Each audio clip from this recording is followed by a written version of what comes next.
their eyes, or there were all sorts of things that they had to do, all of which had something to do with neurology.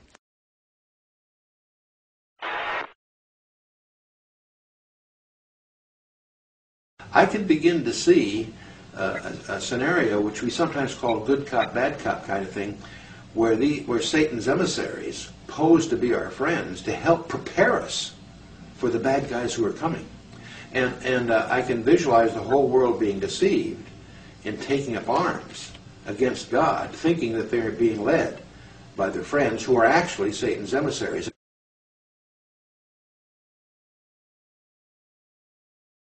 Eventually, they began to talk about how in the future they would have these certain tasks to perform, and they had to make sure that they performed these correctly.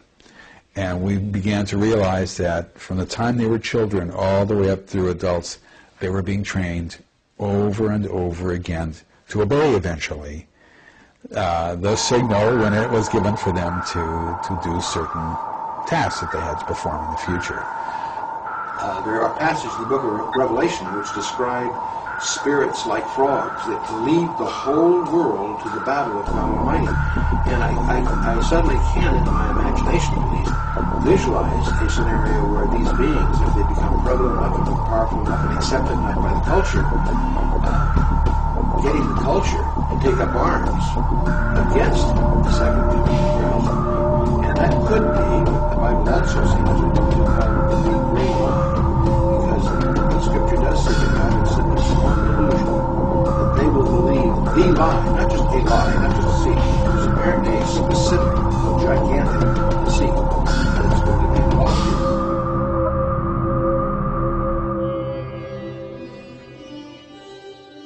here. The big lie, I think, that's coming is that Satan has got to fool the world. He's got to lie to the world, got to make them believe that the one who is coming, Christ, the Son of God, is some sort of alien invader who is coming to take over the world.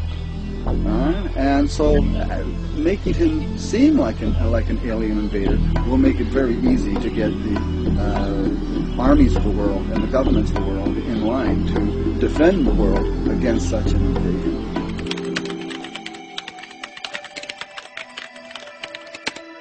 Our differences worldwide would vanish if we were facing an alien threat from outside this world. Why would the armies of the world fight Christ when he came, right? Well, they had to be, number one, fighting for Satan against Christ. So Satan has got to fool the world, he's got to lie to the world, got to make them believe that the one who is coming, Christ, the Son of God, is some sort of alien invader who is coming to take over the world. And so making him seem like an alien invader will make it very easy to get the armies of the world and the governments of the world in line to defend the world against such an invasion. So this is one possibility, I think, that is coming.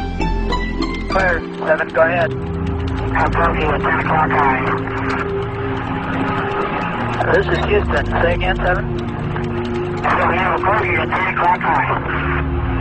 Roger.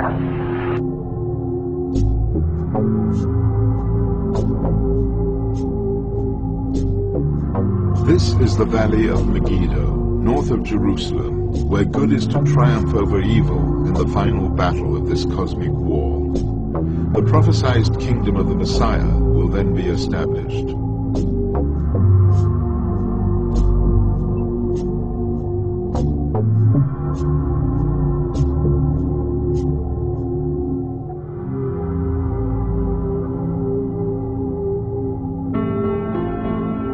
Every culture sees the same phenomenon through the filter of its own paradigm.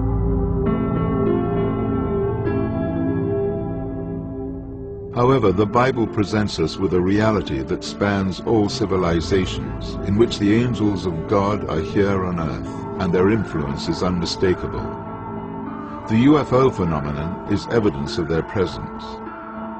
Throughout the ages, Satan has worn the cloak of many disguises, and has brought entire civilizations under his worldview, reinventing himself each time, always as a higher entity, a god. Today, he has turned himself into a myth, fictionalized history, and has been rewriting it for us.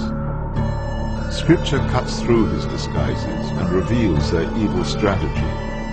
Will you recognize the truth?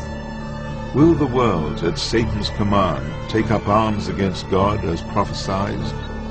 At this turning point in our history, as the fallen angels present themselves as the saviors of mankind, will you be seduced?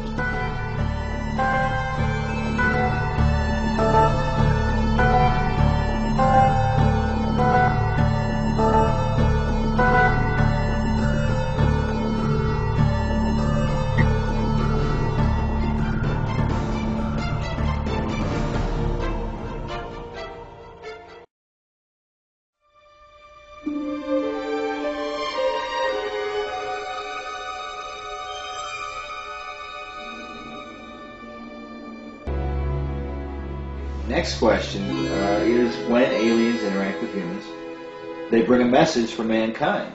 Chuck Missler talks about in his book how whenever these guys show up, they don't have a cure for cancer, they can't solve all of these different problems with humanity. They don't bring superior scientific technology or anything. They want to talk about what?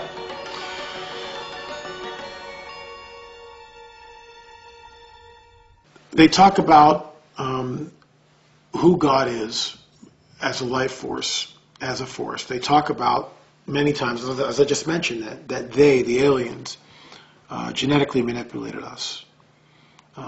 They talk about that they have a holographic film of the crucifixion, which will be actually in Nephilim 3. I'm working on that now.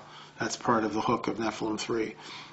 In the book, the first book, Nephilim, it talks about the protagonist is in Area 51, and he's deep underground in this secret room, which really has its basis of that is in Bob Lazar's story, where apparently Bob Lazar, for those of you who don't know, quick update is that it's a man who allegedly, supposedly worked at Area 51 and handled and saw UFO craft and handled the element that is responsible for making the crash fly. Now, whether that's true or not, who knows? There's another UFO guy, Stanton Friedman, who doesn't believe a word of it. I say that to say that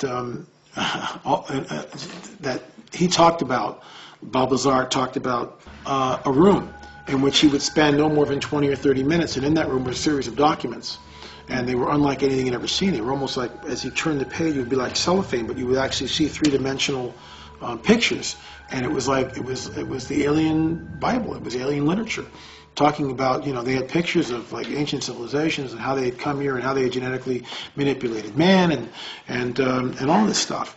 And it's always the same thing. Art McKenzie, the protagonist in Nephilim, poses the question to one of the skeptics in book 1 and says to him, I echo your words, why come a gazillion miles to tell us that Jesus really wasn't the Christ, and that he really wasn't the Son of God, and that the work of the cross was unnecessary, which is what they tell us.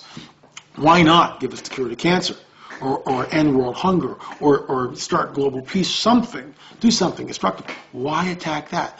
And, as all my research in the occult and in cults in general, there's always two trademarks of a cult, and one is they deny the deity of Christ, and the second one is they deny the work of the cross.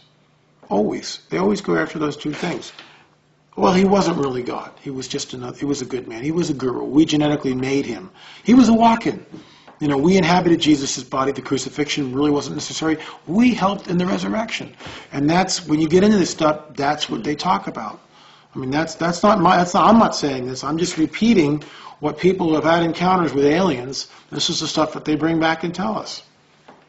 So as Christians, our antennas should be up, flags should be on the play, whistles should be blown, call a timeout, and say, wait a minute, what does Paul say? Anyone who brings us another gospel, let them be anathema, let them be cursed. And that's another gospel, isn't it? Saying that Jesus, is not the Son of God, that he wasn't here in the flesh, and that the work of the cross really didn't matter, which is everything. The work of the cross is everything.